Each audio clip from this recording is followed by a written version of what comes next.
안녕하세요. 어려운 미술을 쉽고 재미나게 풀어드리는 레츠아트의 대현쌤입니다.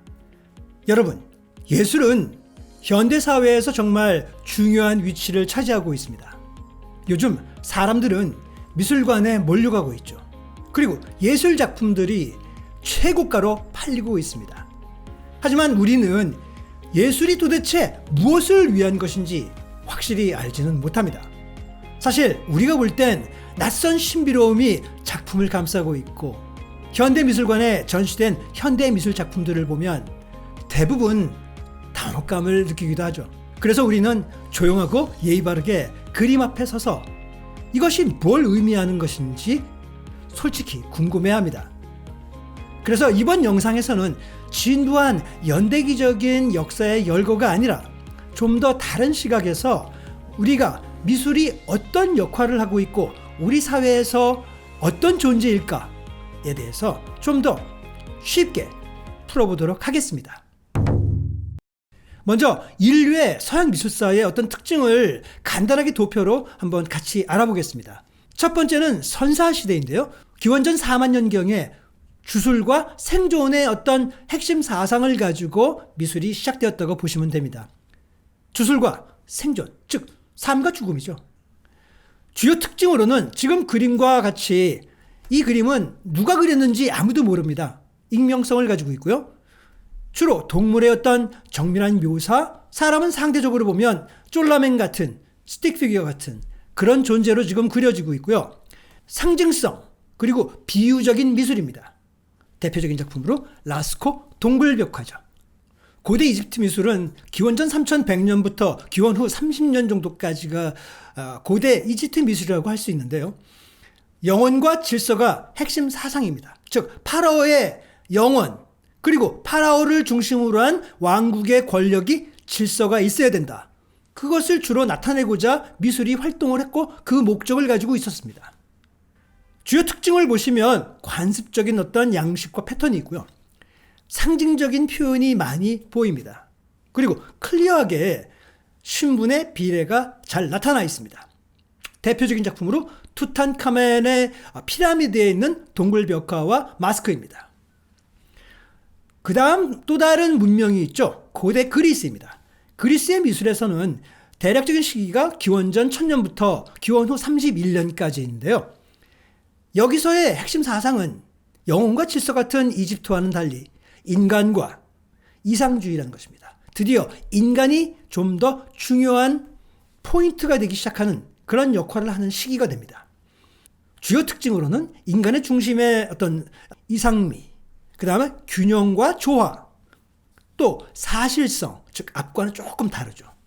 그 다음 대표적인 작품으로는 건축에서는 파르테논 신전이 있고요. 지금 여기에서 보면 이런 초상, 조각상들이 굉장히 많습니다. 그리스 미술에서 특징 중에 하나가 바로 회화보다는 조각상이 더 활성화되어 있었다는 거죠. 네 번째로는 고대 로마입니다. 로마는 기원전 753년부터요. 서기 478년까지 융성했었는데 핵심 사상으로는 권력과 실용성입니다. 왕정과 공화정으로 가던 로마가 드디어 황제가 나타나고 시저라는 어떤 이 황제가 로마 제국을 만듭니다. 그런 걸 통해서 권력과 실용성이 굉장히 중요시하게 되었고요. 주요 특징으로는 웅장한 건축이라든지 초상조각의 사실성, 그 다음에 환각적인 회화입니다. 대표적인 작품으로는 콜로세움이 있습니다. 그렇다면 이제 이걸 좀 더 스토리텔링을 통해서 알아보도록 하죠. 기원전 4000년경 프랑스 라스코 동굴. 이 동굴에 그려진 들소와 원신을 한번 볼 수 있습니다. 마치 저희 아들 유치원 때 그림이 생각이 나는 그런 그림인데요. 하지만 우리는 이 그림에 대해 매우 중요한 가치를 가지고 있다고 여깁니다. 원시시대의 미술에서는 사실 사실적으로 표현하는 것이 중요하지 않았습니다. 이 시대의 미술은 영적인 목적으로 신이 있다. 그 신을 힘을 우리는 지금 보여주려고 상징적으로 표현하는 정도이기 때문에 사실적으로 표현할 수가 없었어요. 신이 어떻게 생겼는지 모르기 때문에. 그렇다면 이 장면은 어떤 상황이고 어떤 이야기로 해석을 할 수 있을까요? 네, 남자 원시인이 사냥을 나와서 들소를 사냥합니다. 그리고 창을 들소의 엉덩이 부분에 성공적으로 꽂았죠. 하지만 안타깝게도 그 남자는 들소에 들이받쳐서 끝내 사망합니다. 그 이상 그 이하도 없는 그런 시각적 기록이었죠. 그런 것에 반해서 고대 이집트와 그리스 그리고 로마 미술은 좀 더 발전해 나갑니다. 그리고 좀 더 복잡해지기 시작합니다. 자, 그런 인간은 언제나 그래왔지만 더 많은 것, 더 좋은 것을 찾으려고 하는 그런 욕망이 컸습니다. 하여 인간 문명이 점점 더 복잡해지면서 이집트, 그리스, 로마 미술이라는 3대 미술 스타일에서 볼 수 있듯이 사실주의에 대한 욕구가 강해졌습니다. 선사시대에선 인간은 아주 미미한 존재였지만 문명이 발달하면서 이제는 인간 그 자신의 우월적인 정체성을 나타내고자 하는 그런 본색이 드러난 거죠. 그리고 그 욕망은 미술의 고스란히 나타납니다. 화면의 사진을 한번 보시죠. 보시면 3대 문명의 대표적인 예술작품이 보이는데요. 이 셋은 모두 인간의 형태를 하고 있죠. 그런데 무언가 셋이 비슷하면서도 다른 것을 발견하실 수 있을 겁니다. 그렇죠? 맞습니다. 자, 각 스타일이 서 있는 인물을 어떻게 묘사하는지 한번 비교를 해보겠습니다. 제일 왼쪽에 이집트 파라오는 고준 자세로 서 있습니다. 경직된 자세죠. 그의 눈은 정면을 응시하고 있고요. 생기가 없습니다. 그냥 무표정, 이런 표정이죠. 정면에서 보면 그의 이목구비는 대칭적이고 기하학적입니다. 그리고 두 발은 땅에 닿아 있습니다. 물론 걷고 있음을 보여주려는 시도가 있지만 굉장히 어색하죠. 그 다리 때문에 마치 로봇처럼 매우 부자연스러운 그런 모습을 보이죠. 이런 특징은 이집트인이 사실주의보다는 아이디어를 전달하는데 중점을 두고자 했다라는 것을 보여줍니다. 파라오는 강인하고 힘찬 모습으로 당당하게 걸어갑니다. 여기 보이시죠? 다른 조각이나 그림과 마찬가지로 이집트인들은 생각의 질서와 명확성을 중시하는데요. 이는 상징의 사용 또한 설명을 합니다. 눈처럼 보인다면 눈입니다. 측면에서 보면 그렇지 않더라도 눈이라는 것을 알 수 있다면 그것으로 충분합니다. 서양에서 우리는 측면에서 본 눈은 다른 모습이죠. 정면에서 본 눈과는요. 그렇죠? 이와는 반면 그리스의 운동선수 조각상은 어떤가요? 한번 보시죠. 그리스 운동선수는 다른 자세를 취하고 있죠. 직립이 아닙니다.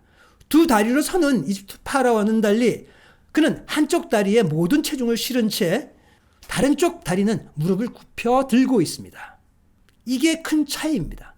컨트롤 포스터 자세는 우리가 현실에서 흔히 보는 자세와 마찬가지로 인물에게 더욱 자연스러운 표현을 부여를 하게 됩니다. 이 컨트롤 포스터 자세는 굉장히 당시로서는 혁명적인 것이고 이것은 굉장히 중요합니다.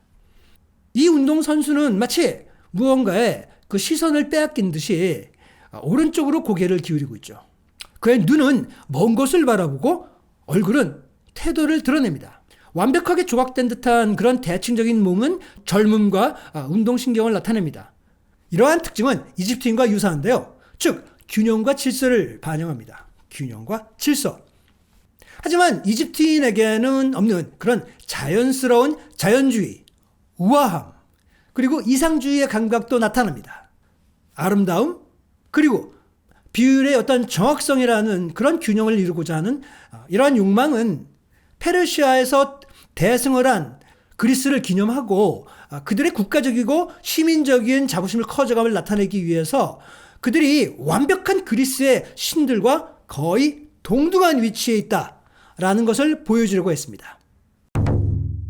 그렇다면 로마는 어땠을까요? 고대 로마는 왕정과 공화제를 거쳐서 마침내 로마 황제가 등장을 했습니다. 자, 여기서 이 그림은 황제가 컨트롤 포스터 자세를 취하고 있지만 그리스 조각상처럼 시대를 초월하는 모습은 아닙니다. 오른팔은 어깨 위로 치켜들고 왼팔에는 왼쪽 어깨에서 시작되는 천이 마치 망토처럼 드리워져 있는데요. 머리는 왼쪽으로 기울어져서 살짝 위를 향하고 입술은 오므린 채 마치 군중들에게 연설하는 듯 먼 곳을 응시하고 있죠. 벌써 여기서 많은 플랜들이 이미 기획되고 있는 거죠.